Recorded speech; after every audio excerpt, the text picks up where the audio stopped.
ஆண்டவராய் இயேசு கிறிஸ்துவின் நாமத்தினால் உங்கள் யாவருக்கு என்னுடைய அன்பான வாழ்த்துக்களை நன்றிகள் நான் தெரிவித்துக் கொள்கிறேன். ஆண்டவராய் இயேசு கிறிஸ்து மலைப்பிரசங்கத்தில் அநேக காரியங்களை மனுக்குலத்திற்கு போதித்து கொண்டு வந்திருக்கிறார். மத்தேயு எழுதின சுவிசேஷம் 6ஆம் அதிகாரத்தில் தொடர்ந்து நாம் படித்து வருகின்றோம். அவர் பொக்கிஷத்தை குறித்து சொல்லுகிறார்.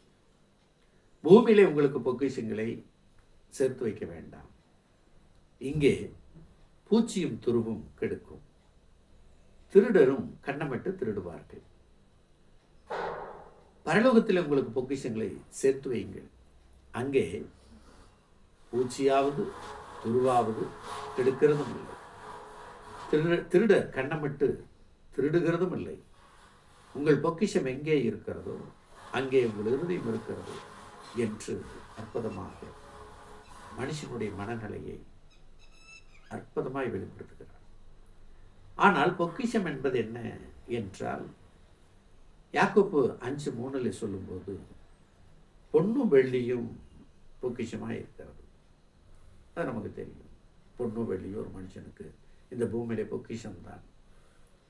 அது மட்டுமல்ல, நித்திய ஜீவனை பெறுவதற்கு நல்ல ஆதாரத்தை பொக்கிஷமாக பெற்றுக்கிறோம் என்று சொல்லி 1 தீமோத்தேயு புஸ்தகத்தில் 5:19 நம்மளை வாசிக்க முடியும்.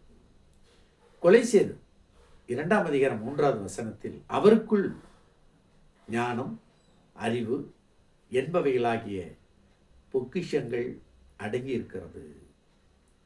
ஞானம் அறிவு என்பவைகள் 2 கொரிந்தியர் புஸ்தகத்தில் 4ஆம் அதிகாரம் 7வது வசனத்தில் நாம் வாசித்தால் மகத்துவம் உள்ள வல்லமை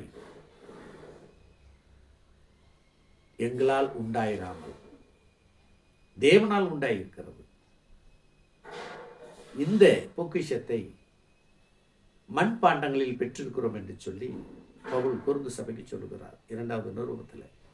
அந்த மண்பாண்டங்களில் பெற்ற பொக்கிஷம் என்பது சுவிசேஷம். ஆக வெள்ளியும் பொன்னும் சேர்ப்பதை காட்டிலும் அறிவு ஞானத்தை சேர்ப்பது பொக்கிஷமாய் இருக்கிறது.